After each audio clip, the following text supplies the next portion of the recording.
Hello everyone, আসসালামু আলাইকুম। তো আজকে আমরা দেখতে যাচ্ছি এক গ্রামীণ পরিবেশে সুন্নতে খাতনা। আর আজকে মুসলমানই হচ্ছে আমার ভাগিনা বড়াপুর ছোট ছেলে সাইমের। তো চলুন এনজয় করি এবং দেখে আসি গ্রামে কিভাবে সুন্নতে খাতনার অনুষ্ঠান করা হয়।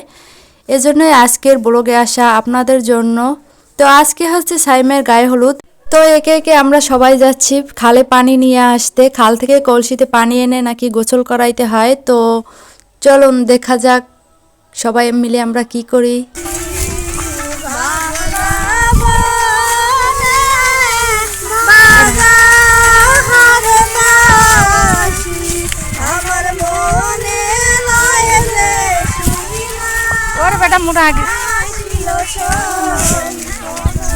তো আমরা হয়লা গাইতে গাইতে এসে পড়লাম। গ্রামে হয়লা না গাইলেই নয়, বিটসন থাকলেও তাদের হয়লা গাইতেই হবে। তো আমরা প্রায় পৌঁছে গেছি খালের কাছে। বাড়ি থেকে এখানে আসতে প্রায় 6-7 মিনিট লাগে।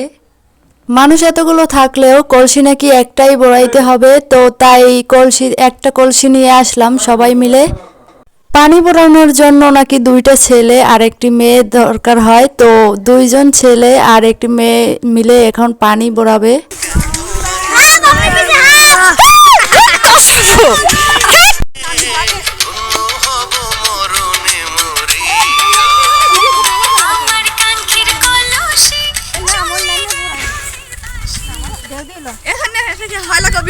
জানো আমাকে আমার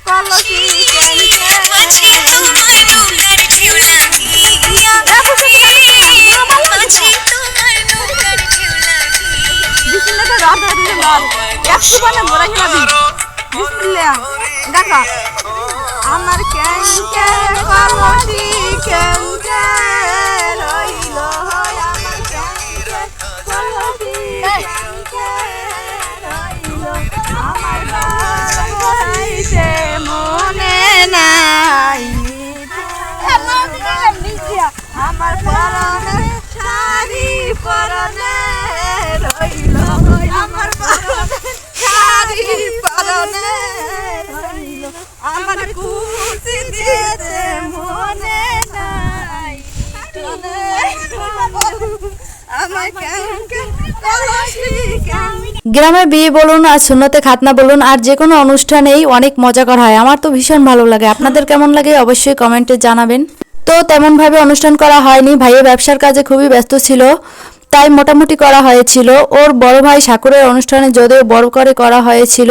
এটা হচ্ছে আমার ভাগ্নি বুসরা, দুষ্টুপরি একটা, আসলেই খুব। ও আপনাদের সবাইকে হাই জানাচ্ছে। সবাই জামাকাপড় পরে আসলেও ও শাড়ি পরেই আসবে পানি নিতে। এটা ওর প্রচুর ইচ্ছে ছিল, তাই ও শাড়ি পরেই চলে আসলো পানি নিতে কলসিতে। ওরে জিজ্ঞেস করলাম, বুসরা কি করছো তুমি? কারে গোসল করাইতে আসছো? কারে গোসল করাবো বুসরা? এবারে আমরা পানি নিয়ে বাসায় যাইতেছি খাল থেকে। তো আজকে এ পর্যন্তই, বাকি অংশ পার্ট 2-তে দেখতে পাবেন। আল্লাহ হাফেজ। ভিডিওটি ভালো লাগলে অবশ্যই চ্যানেলটি সাবস্ক্রাইব করে দিবেন। Thanks for watching.